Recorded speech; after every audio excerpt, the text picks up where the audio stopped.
I will never forget what I experienced when I was 5 years old.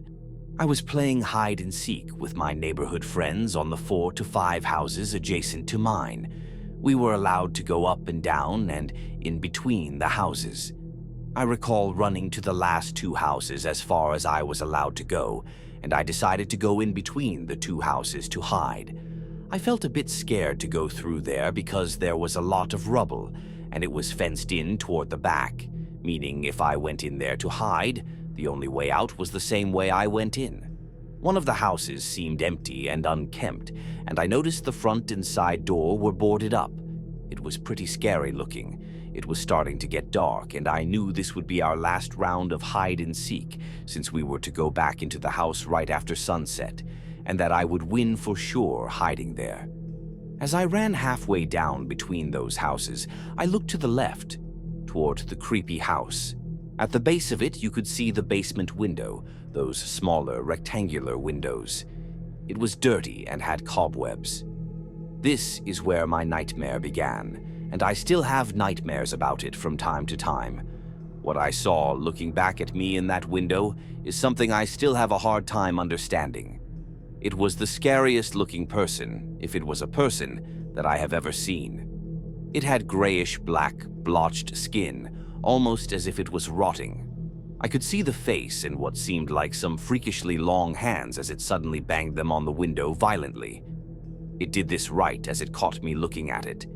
The feeling of fear and sensing the most horrible, evil presence put me in a state of shock.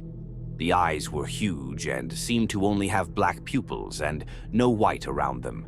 It smiled big as if it was mocking the fact that I screamed in fear. The teeth were huge, and they also looked rotted.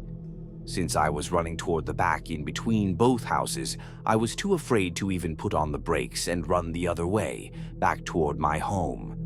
I was shaking, I was crying in silence, and I was so scared that I recall wetting myself in the little strawberry dress I was wearing. I hid, and I knew for sure I would never come out of there, and I knew for sure that thing would come out and find me and hurt me.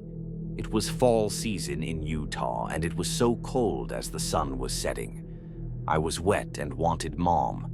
At this point, I could hear the scariest grunts and deep moans coming from that basement. What seemed like forever went by, and I was still crying and shaking, hoping someone would just come find me. Next, I could hear my mom shouting for me. I was so angry and so sad that they weren't going to the last 2 houses to look for me. After another seeming eternity, I saw a cop drive by, lights on as he parked. No siren. I heard them all head in the opposite direction to look for me with the cop, kids leading the way to show him our out-of-bounds lines. I could not believe it. At this point, I told myself I had to get out of there and be brave. To my surprise, I attempted to move, but I was paralyzed in fear. I was freezing, and it started to rain. I thought for sure the cop would leave, and everyone would give up looking for me.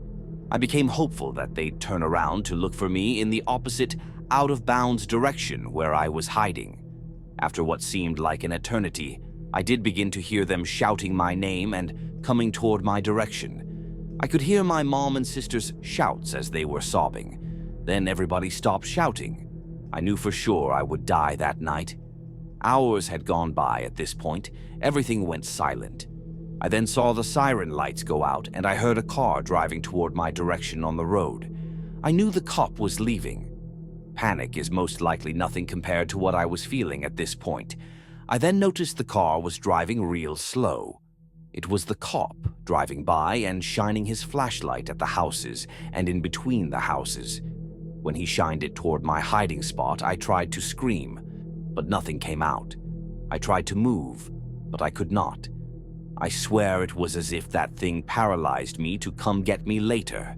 I could not believe my eyes when I saw the cop parked and begin to make his way toward the abandoned house. He first went around the other side of the house, and I lost it again. He then walked back and started to make it around to where I was.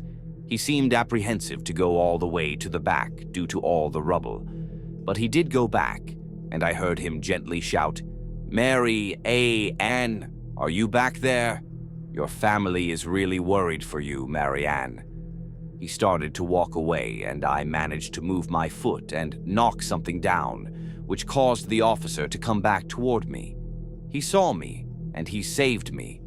The officer rushed to scoop me up and put his jacket around my stiff, frozen from pea, strawberry-colored and shaped little dress.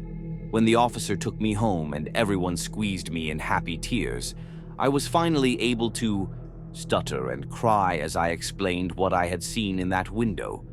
The officer believed me. There's no way you don't believe a child in that state of fear, with swollen shut eyes from all the tears cried. What made me start to panic again was that he said every single door and window was boarded up, and that the house had been foreclosed long before then. The only window not boarded up was the small rectangular basement window, and no adult fits through it. Still, the officer called another unit to help him search the abandoned house to ensure it wasn't someone in there hiding and looking to hurt someone. After some time, the officer reassured my mom that the place was filthy and broken, but that it was completely empty of furniture and people. He also said there's no way there could have been anyone in there, given the way in which it was boarded up all around with tough nails. It is something that I still try not to think of, over 3 decades later, and my family still tells the tale from time to time as they recall the state I was in when the cop brought me home.